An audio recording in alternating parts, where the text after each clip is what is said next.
하나님 말씀 함께 봅니다. 하나님 말씀 시편 23편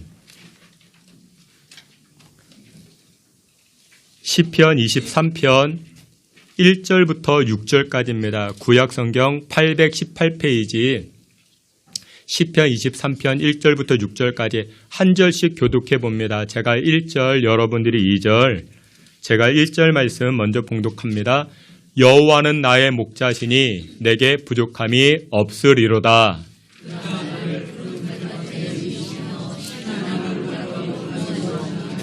내 영혼을 소생시키시고 자기 이름을 위하여 의의 길로 인도하시는도다.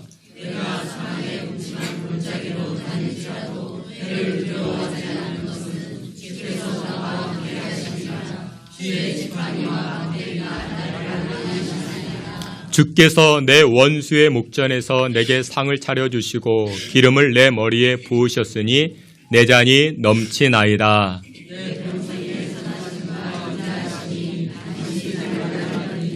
내가 여호와의 집에 영원히 살리로다. 아멘. 이 시간에 임마누엘 찬양대 통해서 하나님께 영광 돌리겠습니다.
약속을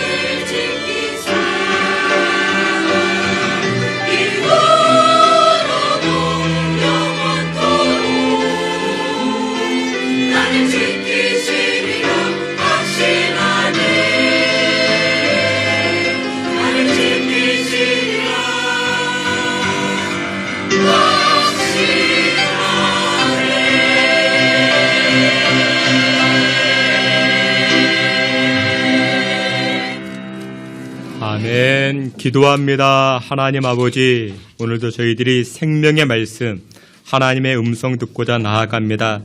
주님 말씀 앞에 섰을 때 우리의 것들은 다 내려놓게 하시고 우리의 심령이, 우리의 전 인격이 하나님의 말씀으로 충만히 채워지는 복된 시간 되게 하여 주시옵소서. 예수님의 이름으로 기도하옵나이다. 아멘. 예, 우리 오늘은 시편 23편 말씀을 가지고 나는 양입니다 라는 제목으로 주님 주신 은혜 나누고자 합니다. 여러분, 인간은 무엇일까요? 여러분들 인간을 어떻게 무엇으로 정의할 수 있겠습니까? 프랑스의 철학자 파스칼은 자신의 저서 팡세를 통해서 인간을 이와 같이 설명합니다. 인간은 한 줄기의 갈대이다. 그리고는 인간은 실로 자연 가운데서도 가장 연약한 존재이다. 그러나 인간은 생각하는 갈대이다 라고 이야기를 합니다. 그리고서는 덧붙여 이렇게 이야기합니다. 인간은 천사도 아니고 짐승도 아니다. 그런데 불행한 사실은 천사를 흉내내야 할 인간이 짐승을 흉내내고 있다라고 말합니다. 늘 파스칼의 고백 대부분은 성경을 기반으로 고백하고 있습니다. 여러분, 정말 그렇습니다. 인간은 생각하는 갈대입니다. 연약합니다. 이것이 파스칼의 고백입니다. 그러면 성경은 인간을 무엇으로 말씀하고 있을까요? 성경은 인간을 어떻게 정의 내리고 있을까요?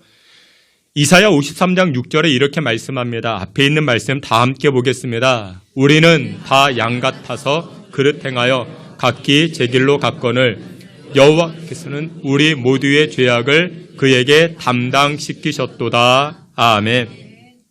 오늘 우리가 함께 보았던 시편 23편 말씀 있죠. 여호와는 나의 목자시니, 이 1절 말씀과 이사야 53장 6절 말씀을 한번 비교해 보십시오. 이사야 선지자는 이렇게 이야기합니다. 우리는 다 양과 같다라고 말합니다. 그리고 시편 23편은 여호와는 나의 목자라고 이야기를 합니다. 하나님이 나의 목자가 되면 우리는 양이 되는 것입니다.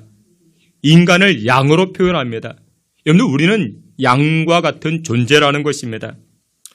성경은 우리 인간을 양으로 말씀하고 있는데 그러면 양의 특징은 무엇이겠는가? 양은 어떤 속성을 보이고 있는가? 몇 가지로 살피면서 주님 주신 은혜 나누고자 합니다. 첫 번째, 양은요, 방향 감각이 둔합니다. 이사야 53장 6절 이 말씀을 다시 한번 보면 이렇게 말씀합니다. 다 같이 봅니다. 우리는 다 양 같아서 그릇 행하여 각기 제 길로 갔거늘 그에게 담당시키셨도다. 아멘. 여러분들, 여기 말씀을 보니 우리는 다 양 같아서, 우리는 양과 같은 존재입니다. 근데 이 양의 특징이 무엇이냐?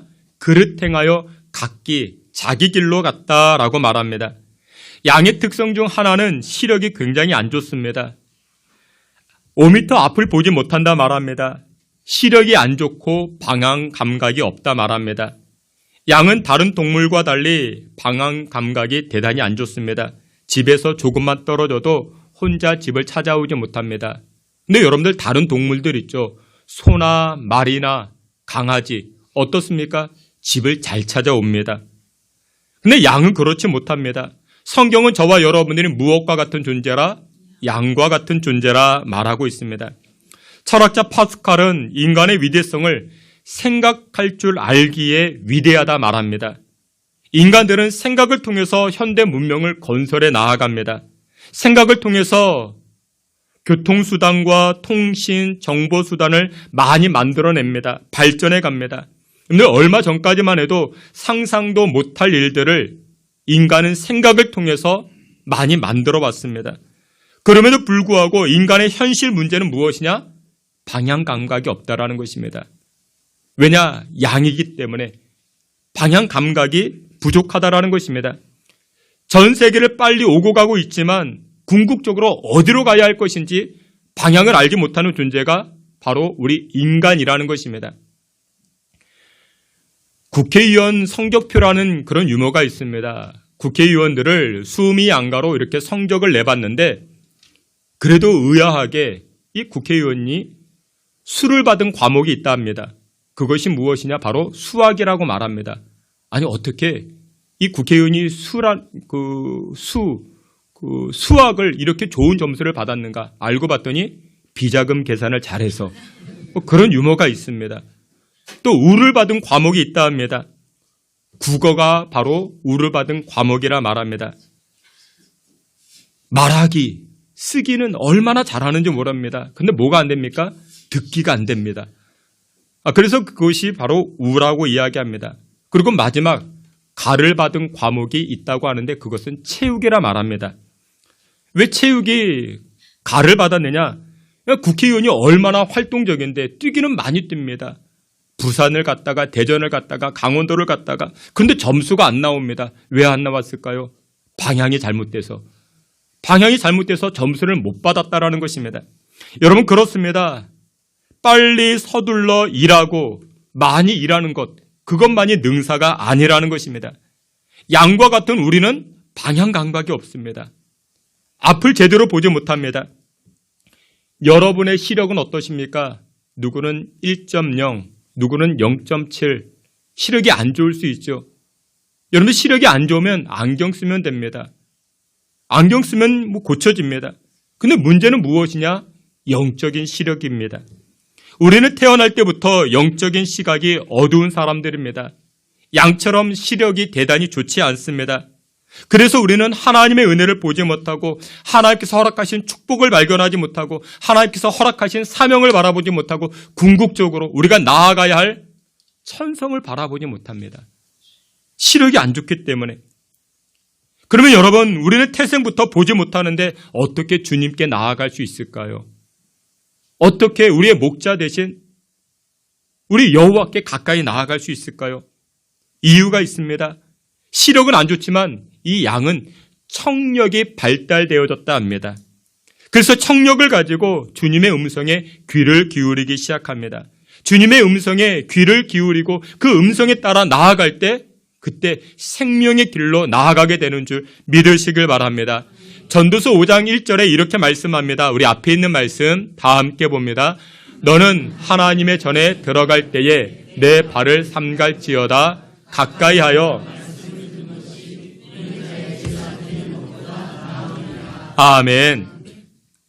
전도자는 이렇게 이야기합니다. 하나님 전에 나아갈 때 가장 중요한 것이 무엇이다? 말씀 듣는 거다. 말씀 듣는 거다. 나 이번 주간에 예배를 5번 드렸다. 나 이번 주간에 예배의 자리에 몇 번 나왔다. 그것보다 중요한 것이 말씀 듣는 것이라 이야기를 합니다. 하나님의 말씀을 들어야 됩니다. 주님의 음성에 귀를 기울여야 되는 것입니다.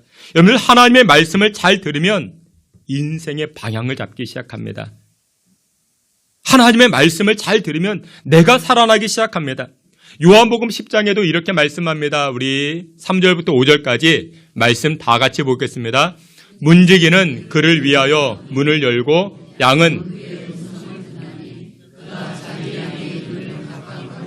인도하여 내느니라. 자기 양을 다 내놓은 후에 앞서가면 양들이 그의 음성을 아는 고로 따라오되 타인의 음성은 알지 못하는 고로 타인을 따르지 아니하고 도리어 도망하느니라. 아멘. 요한복음 10장에서 예수님 말씀하십니다. 너희는 양이고 내가 목자라. 양은 목자의 음성에 귀를 기울인다 말씀합니다. 근데 이 성경을 가지고 어떤 사람이 실험을 해봤다 합니다. 어떻게 실험했는가? 자기가 키우는 양들이 있죠. 양 한 마리 한 마리마다 이름을 지어줬습니다. 첫 번째 양에게 너는 철수야, 너는 철수야. 두 번째 양에게 너는 영이야, 영이야. 이름을 지어줬습니다. 그리고 시간이 지나가지고 저 멀리서 철수야, 철수야 부릅니다. 양떼를 향하여 철수야, 철수를 부릅니다. 그러자 그 양이 이 목자의 음성을 듣고 달려오더라는 것입니다. 영이야, 영이야 부르니까 또 그 양 한 마리, 이 영이 양이 이 목자에게 달려오더라는 것입니다. 여러분, 하나님은 저와 여러분들의 이름을 기억하십니다. 그리고 우리를 부르십니다. 그 부름 앞에 응답하고 반응할 수 있는 저와 여러분 되시기를 주님의 이름으로 축원합니다. 그리고 더 나아가서 이런 실험도 해봤다 합니다. 낯선 사람이 와가지고 똑같이 이름을 부르는 것입니다.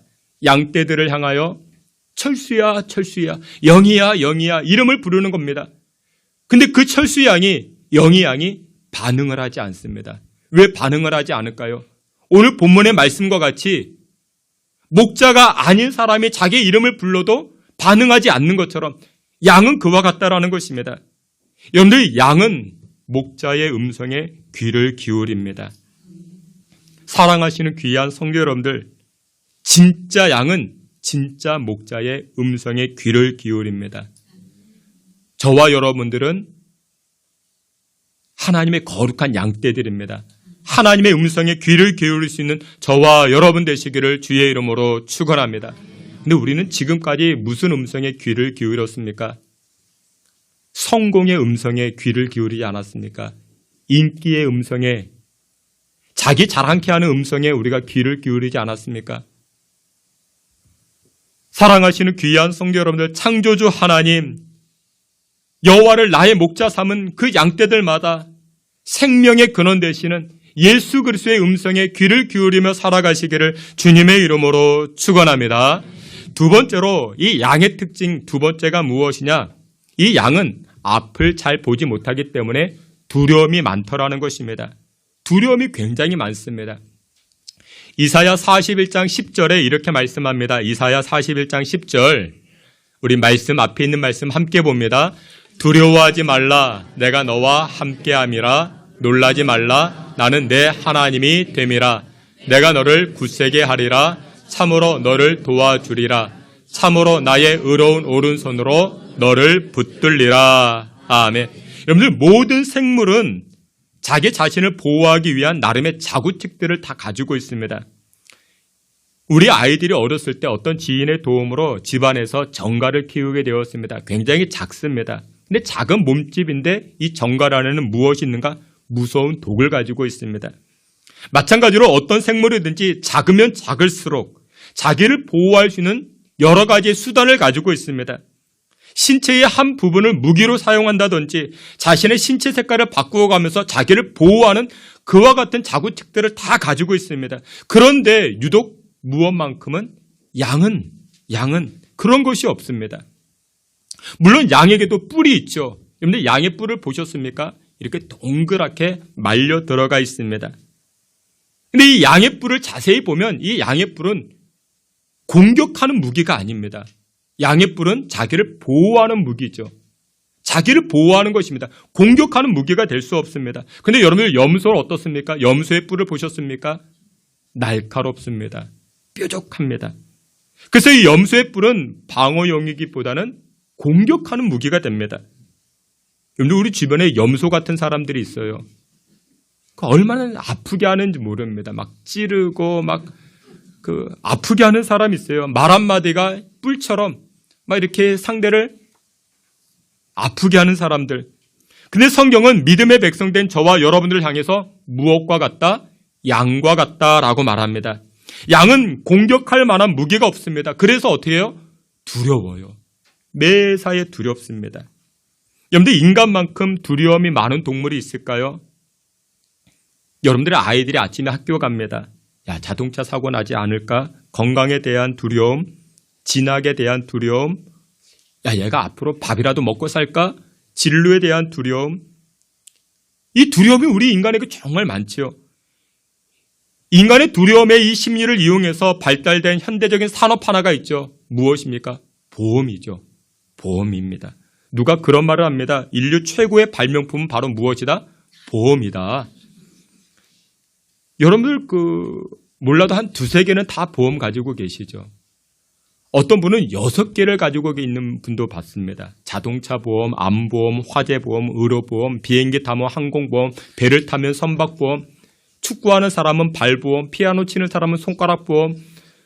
보험의 내용이 얼마나 많은지 모릅니다. 요즘은요, 잘 팔리는 보험이 지진보험이래요.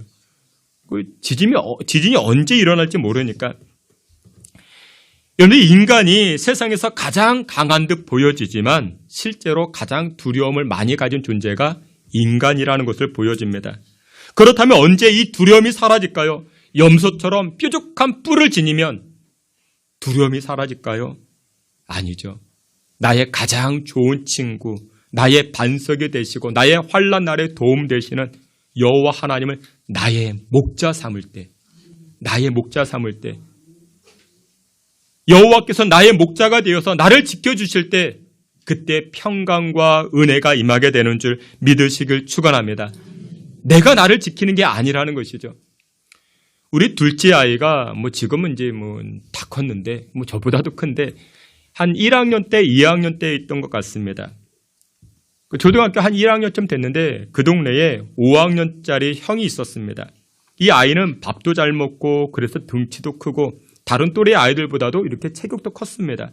노는 것이 좀 과격합니다. 말도 과격하게 하고 행동도 힘이 있으니까 어린 아이들 막 괴롭히기도 하고, 어느 날 한 번은 제가 외출했다가 집으로 걸어 들어오는데 동네 아이들과 아이들 놀고 있는 것입니다. 근데 저 멀리서 우리 둘째 아이가 저를 봤어요. 저와 눈이 마주쳤습니다. 그러자 얼굴에 생기가 돕니다. 그리고서 우리 아이가 5학년짜리 형에게 다가가서 발로 종아리를 걷어찹니다. 상황은 이랬던 것 같아요. 그날도 그 형이 동네 동생들과 놀 때 막 아이들을 괴롭히고 막 그랬던 것 같습니다. 근데 동네 동생들이 그 아이들이 힘이 없으니까 잠잠고 있다가 그때 마침 누구를 봤어요? 저 멀리서 걸어오는 아빠를 봤어요. 눈이 마주쳤어요. 그 짓궂은 형에게 다가가서 평소에는 응징하고 싶은 마음이 있었는데 못하다가 누가 등 뒤에 있으니까, 아빠가 등 뒤에 있으니까. 여러분, 그렇습니다. 우리는 양과 같은 존재입니다. 우리에게는 응징할 만한 힘이 없습니다. 그러나 누가 우리 등 뒤에 있으면, 여호와 하나님이 나의 등 뒤에 있으면, 여호와 하나님을 나의 목자 삼으면 가지고 있는 두려움이 사라지고 하늘의 평강과 기쁨과 은혜로 충만케 되는 줄 믿으시길 축원합니다. 그래서 오늘 보면 이 다윗은 이와 같이 고백을 합니다. 여호와는 나의 목자이시니 내가 부족함이 없으리로다. 여러분들, 이게 복음입니다. 여호와 하나님이 나의 목자 되신 것, 이것이 복음입니다. 여러분들, 인생의 최고의 보험이 무엇이라고요? 인생 최고의 보험은 여호와 하나님이 나의 목자 된 것, 그것이 인생 최고의 보험이 되는 줄 믿으시길 축원합니다. 세 번째로, 이 양의 특징 세 번째는 무엇이냐? 양털에게 있습니다. 여러분들, 이 양을 자세히 보면요, 이 털이 복실복실해요. 털이 얼마나 좋은지 모릅니다. 근데 이 양털의 특징은 보통은 따뜻하고 내구성이 아주 강하다라고 이야기를 합니다. 이 양털 안으로 공기가 들어가게 되면 양털끼리 서로 뭉쳐져서 그것을 쌓는다고 이야기를 합니다. 그래서 여러분들, 최고의 이불이 양모로 만들어진 이불이죠. 이 양털로 만들어진 이불은요, 여름에는 시원하고 겨울에는 따뜻하다라고 이야기를 합니다. 여러분들, 우리는 성경에서 뭐라고 이야기합니까? 양과 같은 존재라고 이야기합니다. 양과 같은 존재.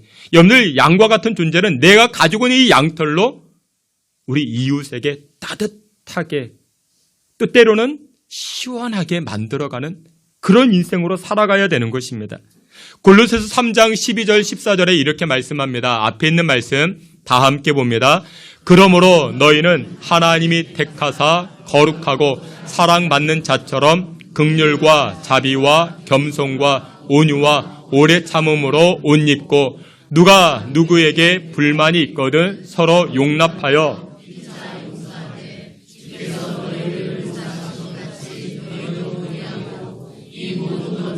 사랑을 더하라. 이는 온전하게 매는 띠니라. 아멘. 양과 같은 존재는 이 땅을 어떻게 살아가느냐? 여기 말씀 보니 자비와 겸손과 온유와 오래 참음으로 옷을 입고, 양털로 옷을 만들어 입은 사람은 무엇을 의미하는가? 포근한 사람, 따뜻한 그 기운을 주는 사람이어야 된다 말합니다. 그리고 13절에 이렇게 말씀합니다. 누가 누구에게 불만이 있거든. 여러분들, 교회 오실 때 불만을 가지고 오셨습니까? 불만이 있거든 어떻게 하자고요? 서로 용납해 주자고요. 교회 오면요, 이게 불만이고 저게 불만이고 그럴 수 있습니다. 그래도 어떻게 하자고요? 우리는 양털로 옷을 입은 사람이기 때문에, 양과 같은 존재이기 때문에 어떻게 해요? 그것을 용납해 주자고요. 그것이 바로 이 양의 특징을 가진 사람이라 성경은 말씀하고 있습니다. 이번 한 달, 이번 한 주간 용납할 수 있는, 저와 여러분 되시기를 주님의 이름으로 축원합니다. 네 번째, 이 양의 특정은 무엇이냐? 양의 특징은 음식을 소화시키는 기관에 있습니다. 소화기관에 있습니다. 여러분들, 사람은 위가 하나죠. 근데 이 양은 소화기관이 4개가 있다 합니다.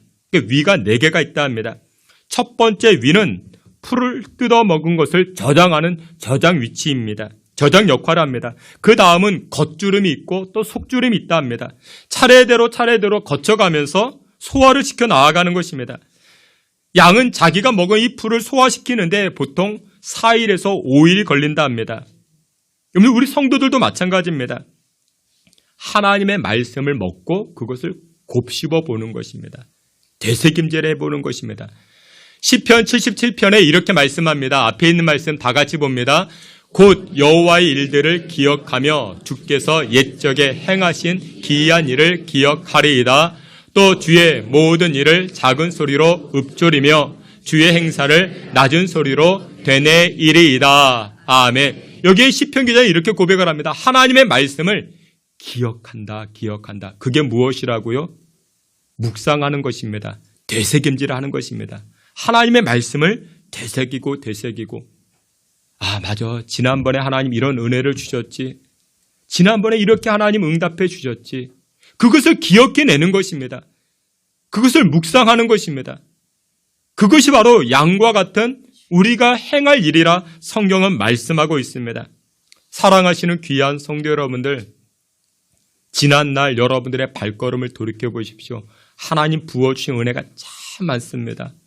그것을 기억하고 그것을 묵상하여 양처럼 목자 따라가 하늘의 생명을 체험하는 저와 여러분 되시기를 축원합니다. 마지막 5번째로 양의 특성, 양의 특징 5번째가 무엇이냐? 울음소리의 특징이 있습니다. 입에 있습니다. 여러분들, 양의 입은 2가지 일을 합니다. 첫 번째, 먹는 일을 하겠죠. 먹는 일을 합니다. 그리고 2번째, 양의 입은 말하는 일을 합니다. 여러분들, 양도 말합니다. 우리가 못 알아들을 뿐이지 양도 말합니다. 그 양의 입은 2가지를 하는데 먹는 일을 하고 말하는 일을 합니다. 근데 이 먹는 일, 말하는 일, 염소도 똑같이 합니다. 염소도 먹는 일이 있고 말하는 일이 있습니다. 그런데 염소도 먹고 양도 먹지만 나오는 것이 다릅니다. 여러분들, 염소의 울음을 들어보셨습니까? 염소의 음성을 들어보셨습니까? 여러분들, 염소의 울음소리는 찢어집니다. 날카롭습니다. 근데 양의 울음소리는 그렇지 않습니다. 굉장히 부드러워요. 그리고 또 어떤 때는 애절해 보입니다. 양이 울음소리를 내면은 그 마음이 차분해집니다. 오늘 본문에서도 그렇게 이야기합니다. 에베소 4장 29절 말씀에 우리 앞에 있는 말씀 다 함께 보겠습니다. 무릇 더러운 말은 너희 입 밖에도 내지 말고 오직 덕을 세우는데 소용되는 대로 선한 말을 하여 듣는 자들에게 은혜를 끼치게 하라. 아멘. 양과 같은 저와 여러분들의 그 입을 통해서 무슨 말을 해야 된다? 더러운 말을 하지 말아라. 상대방 찌르는 말을 하지 말고, 가슴 아프게 하는 말을 하지 말고, 상처 주는 말을 하지 말고, 극단적인 말을 하지 말고, 폭탄 던지지 말고, 그런 말 하지 말아라. 무슨 말을 하라? 여기 보니까 선한 말을 하되 듣는 자들에게 은혜를 끼치게 하라. 듣는 입장에서 내가 없는 말 했습니까? 여러분, 그게 제일 안 좋은 말입니다. 그럼 여러분, 거짓말을 하라는 게 아니죠. 거짓말을 하라. 누군가 오랜만에 봤는데 이렇게 좀 건강해 보입니다. 살이 한 5kg 쪄가지고, 아니, 집사님 왜 이렇게 살이 이렇게 그러십니까? 그러면 여러분들 그거 없는 말일까요? 아니죠. 야, 집사님 요즘 잘 사시나 보네요. 아주. 수익이 많으신가 보네요. 잘 되시나 보네요. 건강해 보이십니다. 여러분들, 은혜 끼치는 말씀을 하셔야 됩니다. 듣는 입장에서 선한 말을 하셔야 됩니다. 근데 염소 같은 사람은 어때요? 그 입으로 내뱉는 말이 찌르는 말입니다. 날카로운 말입니다. 상대방을 아프게 합니다. 여러분들 교회 안에서도 그런 사람이 있어요. 가정에서도 그런 사람이 있습니다. 사랑하시는 귀한 성도 여러분들, 양과 같은 존재로 살아가는 저와 여러분들, 그 입을 통해서 선한 말을 통하여 격려하고 축복하는 말을 통해서 아름다운 4월 한 달 만들어 가실 수 있는 저와 여러분 되시기를 축원합니다. 말씀의 결론을 맺도록 하겠습니다. 오늘 본문의 말씀은요, 너무나도 유명한 말씀입니다. 근데 이 시편, 이 19절 누가 쓴지 아십니까? 그리고 이 시편을 언제 쓴지 아십니까? 다윗이 썼고요. 다윗이 20대 때 썼던 그런 시편입니다. 상황이 어땠을까요? 다윗이 지금 사울의 칼을 피해서 도망 다니던 그런 시절입니다. 다윗은 10대 후반에 골리앗을 죽인 일로 인해서 하루아침에 벼락스타가 되었습니다.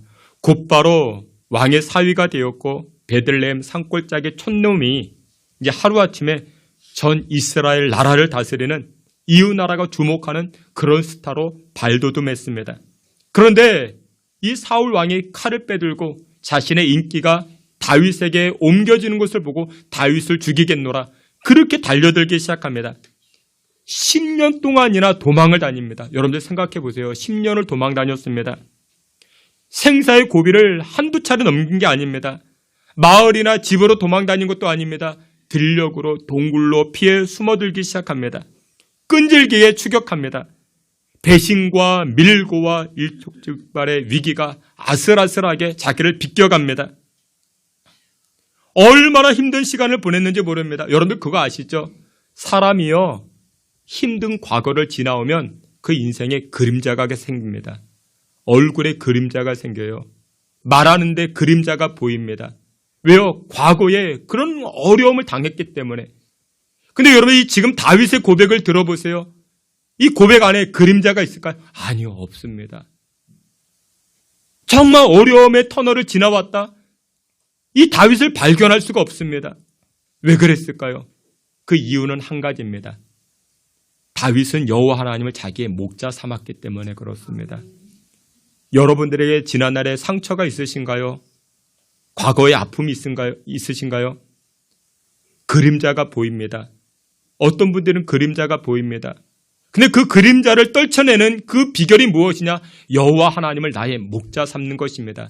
그러면 영원의 태양 되신 여호와께서 내 인생의 그림자를 지워주시고 찬란한 태양의 영광으로 함께해 주시는 줄 믿으시길 축원합니다. 우리는 양과 같은 존재입니다. 시력도 흐릿하고 부족하지만 여호와 하나님을 나의 목자 삼음으로 말미암아 오히려 푸른 초장에서 쉴만한 물가로 은혜의 역사를 누리며 살아가실 수 있는 저와 여러분 다 되시기를 주님의 이름으로 축원합니다. 아멘. 하나님만을 나의 목자 삼습니다. 세상의 음성에, 성공의 음성에, 인기의 음성에 귀를 기울이기보다 여호와 하나님의 음성에 귀를 기울여 생명의 자리로 푸른 풀밭으로 나아가는 주의 성도들 다 되게 하여 주시옵소서. 예수님의 이름으로 기도하옵나이다. 아멘.